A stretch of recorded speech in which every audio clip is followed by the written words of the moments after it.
పళ్ళు వంకర టింకర్ రావటం అనేది చాలా వరకు జన్యుపరంగా వచ్చేది. అంటే మన పేరెంట్స్ నుంచి మనకు వచ్చే క్యారెక్టరిస్టిక్ అనమాట.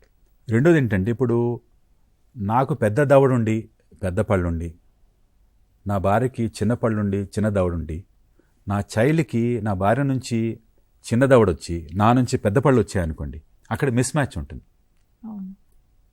పెద్ద పళ్ళు పెద్ద దవడలో నాకు చాలా బాగా ఉండొచ్చు, చిన్న పళ్ళు చిన్న క్రమంలో ఉండేది నా భార్యకు బాగా ఉండొచ్చు.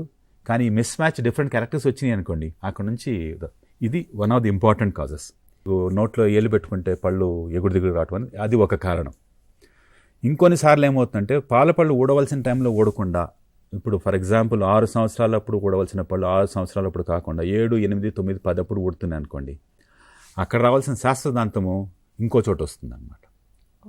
సో దీనివల్ల కూడా ఎగుడు దిగుడు దంతాలు వస్తూ ఉంటాయి. సో ఇవన్నీ కూడా ఎటువంటి ఎగుడు దిగుడు దంతాలు ఉన్నాయి, ఎంతవరకు మనము ఏ వయసులో వచ్చింది, ఈ కారణాలతో మనము దాన్ని ఎప్పుడు ట్రీట్మెంట్ చేయాలనేది ఆలోచించవచ్చు. కానీ ఎర్లీ డయాగ్నోసిస్ ఇస్ బెస్ట్.